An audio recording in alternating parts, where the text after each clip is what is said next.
My name is Alice, and that evening when I stepped into the restaurant, the warm golden light glinting off each crystal wine glass, I knew instantly I wasn't welcome. The rehearsal dinner for my sister-in-law Clarissa's wedding was held at an upscale Italian restaurant overlooking the Hudson River. Everything was perfectly arranged, from the ivory peony bouquets on the tables to the soft piano music in the background. Except for one detail. There was no seat for me.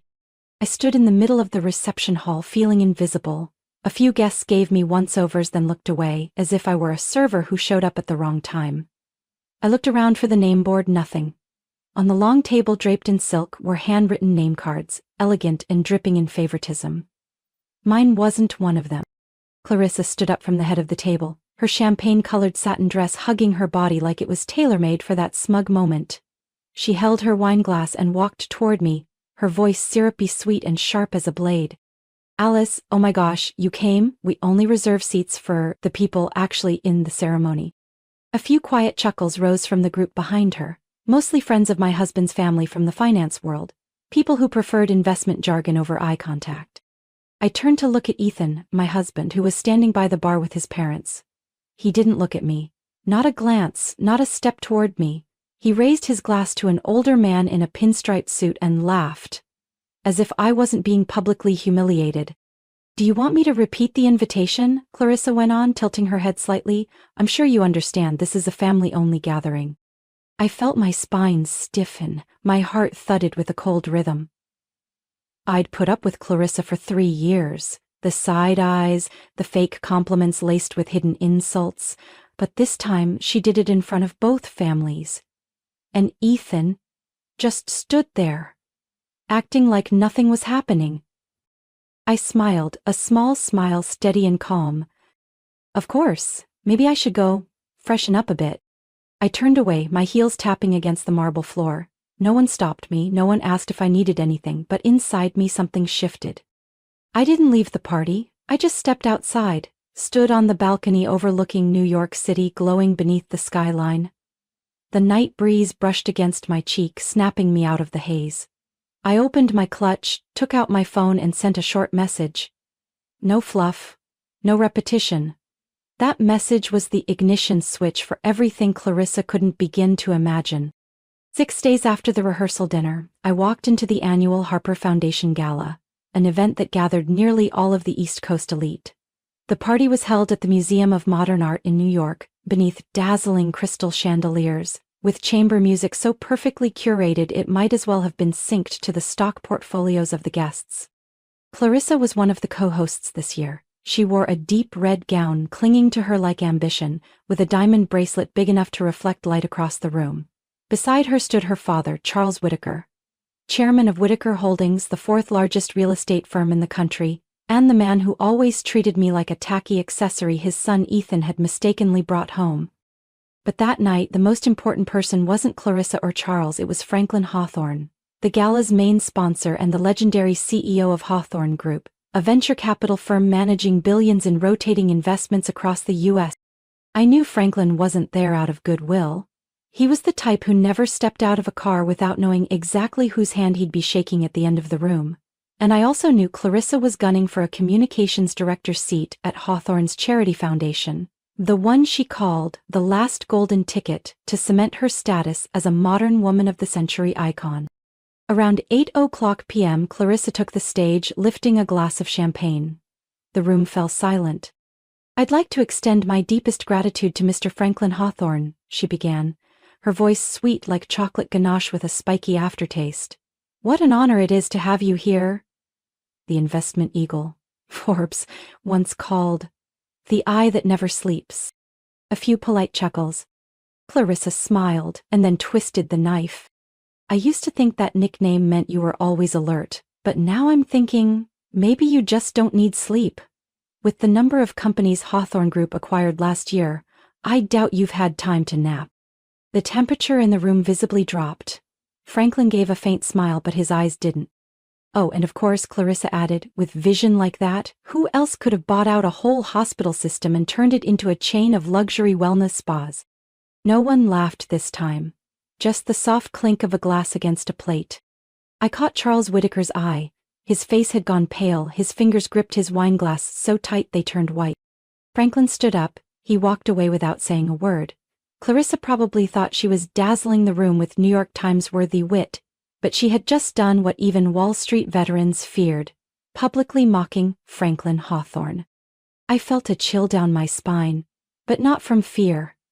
It was the moment I knew the cracks had started. Soon after, I slipped out to the hallway with the only person there who made me feel like myself. Natalie Hawthorne, Franklin's daughter and my best friend since college. Unlike her father, Natalie despised these galas. She was only there out of obligation.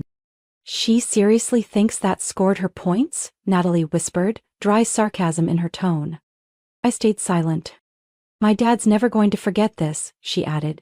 "He's been looking for a reason to cut ties with the Whitakers for months. Clarissa just handed him one." I looked at her. "You sure?" Natalie nodded. "He called legal the second he left the room. Trust me, that wedding, no honeymoon. They'll be spending their break plugging stock leaks." I glanced back inside. Clarissa was still smiling, smug like she'd just won a bidding war. She had no idea that toast was the first shot in a war. And this time, I wasn't just the one taking hits. I was ready. I used to think I'd never become the kind of person who plotted revenge. I believed in karma and standing back and letting the world balance itself. But 3 years as a Whitaker daughter-in-law taught me this. The world doesn't balance itself. The best manipulators are the ones who write the rules and break them behind your back. After the gala, while Clarissa basked in press praise, I sat alone in my small office on the 34th floor, the only place in our home untouched by my mother-in-law. On the screen was the financial structure map of Whitaker Holdings, which I had quietly compiled over the past year. Tangled links between subsidiaries, stock-back loans, and risky exclusivity deals. All tied to capital from the Hawthorne Group. Clarissa thought next week's wedding rehearsal was about gowns, scented candles, and cocktail menus. For me, it was about timing. I pulled out my phone, my hand trembling slightly, not from fear, but from knowing this call would change everything. "This is Alice Whitaker, Ethan's wife," I said as Franklin Hawthorne's deep voice came through on the other end. "I hope I'm not calling too late." "It's never too late when something interesting's involved, Miss Alice," he replied, clearly surprised. "What can I do for you?" I took a deep breath. "I know you're considering pulling your investment from Whitaker Holdings." Silence. "I'm not calling to stop that," I continued. "I'm calling to ask, if I gave you a compelling reason to accelerate the process, would you be willing to act right before Clarissa's rehearsal dinner?" On the other end, Franklin let out a low, dry laugh, completely devoid of humor. "I always knew you were smarter than you let on, but I didn't expect you to be this strategic." "I don't need recognition," I replied, voice steady. "I need you to act at the right moment." There was a long pause, then he said, "I'll call my legal team. And you should know, if this goes forward, there's no taking it back." "I'm not looking to take it back," I said. I hung up, my hand resting on a folder labeled Whitaker Confidential. Every page was a piece of my life over the past few years. The humiliation, the dismissal, the way I was looked through like a shadow in their family tree. I used to stay silent for Ethan, because I thought he wasn't like them. But the night Clarissa quietly erased my name from the table, and Ethan just stood there, smiling with a martini in his hand, I knew I had been alone for far too long. 2 days later, I met Natalie at a small cafe in Soho. She had traded her blazer for a cream turtleneck and a charcoal scarf, but the sharp glint in her eyes, that same look you'd expect from the daughter of a legendary investor, was still there. "He's already spoken with the board," Natalie said bluntly. "Funds will be pulled at exactly 8:00 p.m. Friday, right when Charles takes the stage." I nodded. That was the night of the rehearsal dinner. Charles would be standing in the center of the ballroom, in front of media, partners, and close family friends, boasting about a strategic alliance between Whitaker and a new investor, something he believed would relaunch his empire after 2 years of bad investments. "He trusts you," Natalie added, her voice low. "And me? I think you're dangerous and brilliant." I didn't smile. For the first time in years, I felt like I was in control of my own story. Clarissa had no idea that by choosing to humiliate me, she had created the one enemy she couldn't predict. Quiet, patient, and waiting for the right moment. And that Friday night, beneath glittering lights and the clinking of crystal wine glasses, a brand new chapter would begin, not the storybook bride chapter, but the first act of a crumbling empire. The next morning, the top headlines splashed across every financial outlet read, Whitaker Holdings plummets, Golden Alliance dissolves into thin air. Clarissa and Alexander's wedding, the one that had been hyped across every outlet for weeks, was cancelled by noon. No press release, no apology. Just a short email sent to guests with the subject line, Tomorrow's ceremony will no longer proceed as planned. The Whitaker estate in Long Island, once decked out with a wedding tent, Tiffany chairs and even a special fountain, now looked like an abandoned construction site. The event staff showed up before sunrise to dismantle everything. I stood on the second-floor balcony looking out at the backyard. Clarissa sat motionless on a white plastic chair, still in her silk robe. Her hair was loosely tied, her eyes swollen from lack of sleep and too many tears. But I knew she wasn't crying over love. Clarissa loved power, not the man beside her. And this morning she had lost both. That night Ethan came home still smelling of old wine and confusion. He closed the door gently, saying nothing. We sat across from each other at the kitchen table, the silence stretching long between us. Eventually he spoke first. I don't get it, what just happened? I looked him straight in the eye. I think you know better than anyone. Your family played with fire for too long. Ethan sighed, leaning back in his chair, eyes tired. Clarissa, she's spiraling. She lost her sponsorships, the media pulled coverage, all the fashion brands that sent dresses pulled out. Even the diamond jewelry she flaunted got recalled. Turns out it was bought using company accounts. I said nothing, I just poured more tea into his cup. My dad's being summoned for an internal hearing. Insider trading suspicions. He mortgaged most of his shares just weeks before the collapse. The board has temporarily removed his authority. Ethan spoke like he was narrating a documentary, like it had nothing to do with his own family. I recognized the shock. He hadn't yet realized where he stood in the rubble. Did you know this would happen? He asked slowly. No blame, just a sincere question. I looked down at the teacup in my hands, then answered softly, like a breath. I knew they'd pay a price. How steep that price would be was entirely their choice. A long silence passed. Ethan nodded, eyes still distant. It's strange. You're nothing like anyone else in this family, and maybe that's the only reason I still love you. I looked up. In his eyes was something new. Not fear, not disappointment, respect. For the first time in years within the Whitaker household, I wasn't being judged by where I came from or what school I went to. I was the one who stood up at the right moment and didn't lose her self-worth. In the days that followed, the bad news hit like dominoes. The Manhattan office was seized by the bank for unpaid debts. The penthouse where Clarissa once filmed lifestyle vlogs was repossessed.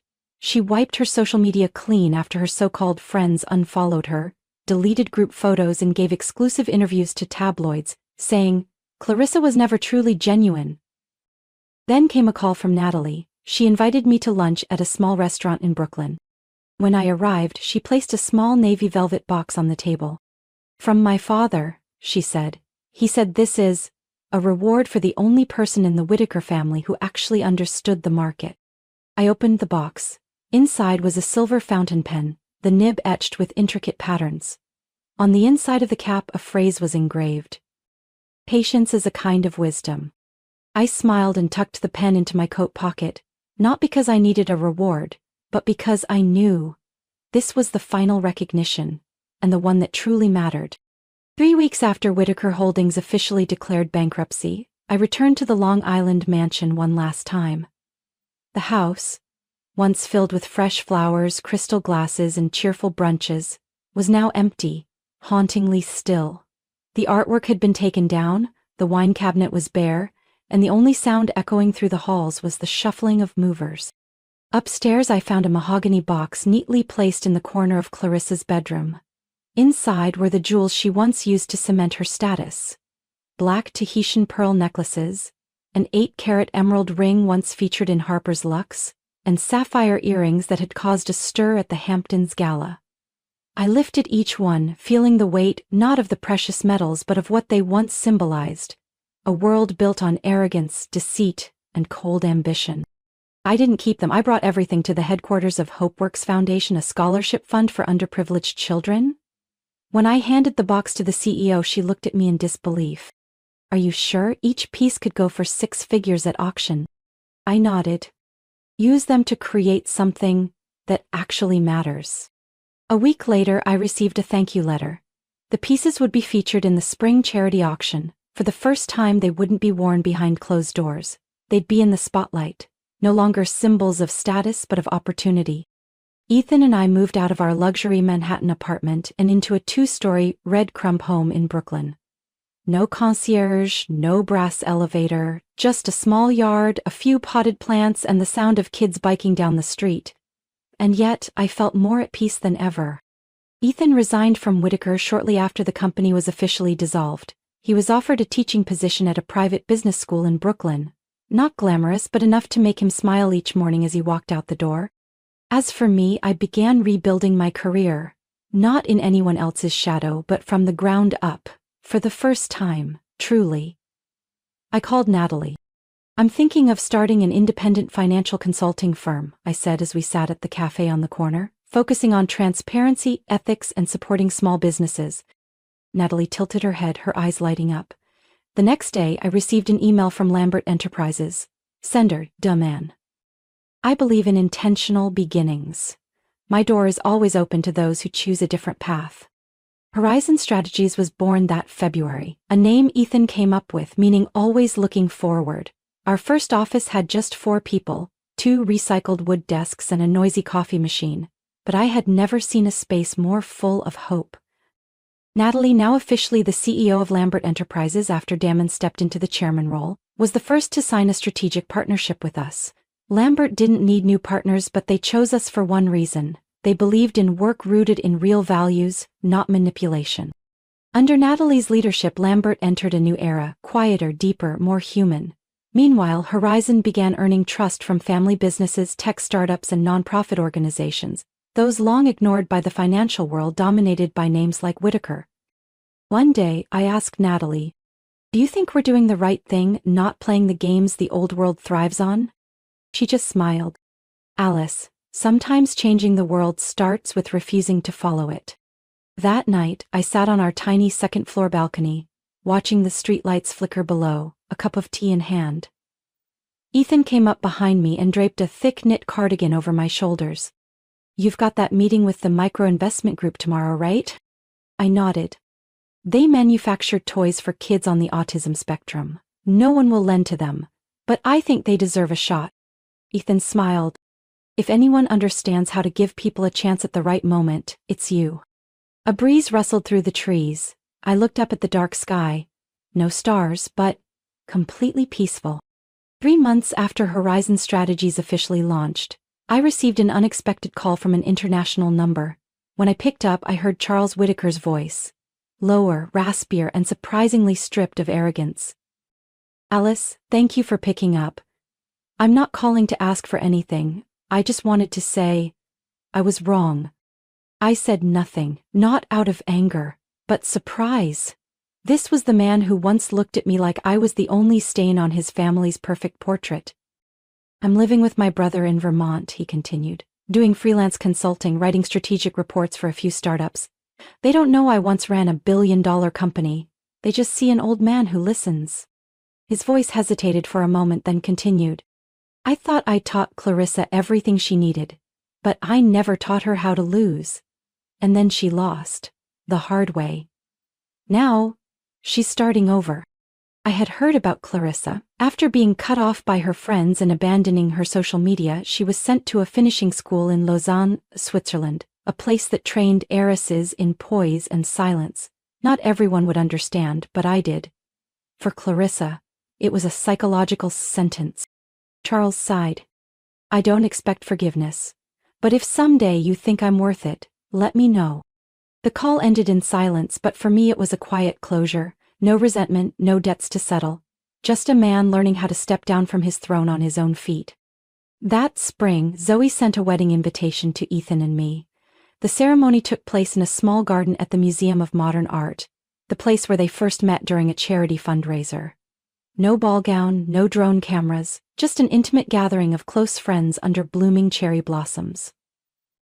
Zoe wore a simple white silk dress, holding hands with James, a literature professor at NYU she had once sat next to at a cultural symposium. No prenups, no investors in sight. Just honest, gentle glances between two people who never expected to find each other in a city this loud. Ethan and I sat in the second row next to DeMann, now retired from the spotlight but still sharp-eyed as ever. As Zoe reached the end of the aisle, I heard him whisper, "For the first time in my life, I'm investing in something that doesn't need a return." Ethan held my hand under the table. Without saying a word, I knew exactly what he was thinking. We had weathered the storm. Not to return to what was, but to discover a version of us that was new. One with no shadow of Clarissa, no pressure from the Whitaker name, just us. When the party ended, Zoe pulled me aside into a corner of the garden.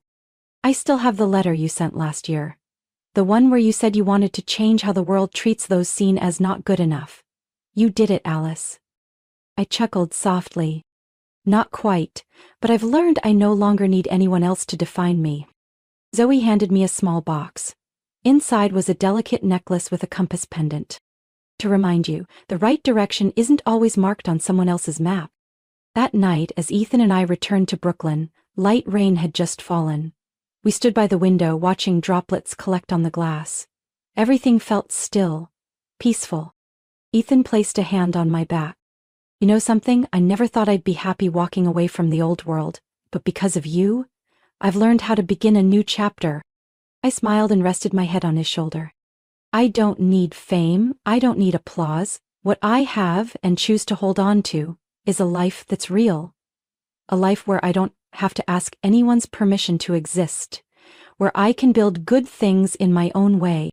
And if someone asks what I did to change everything, I'll say this: I simply waited for the right moment and didn't miss it. My story didn't begin with power or status. It began with silent years of being overlooked. But in that silence I learned to observe, to wait, and to reclaim my worth with clarity and resolve. Today I live a life not defined by the name on a gate, but by the values I create each day. Justice was served, not with noise, but with the quiet strength of someone who knows she no longer has anything to prove. What do you think of Alice's choices and the transformation of those who once looked down on her? Share your thoughts below, and don't forget to follow the channel for more emotional, unexpected, and inspiring family stories.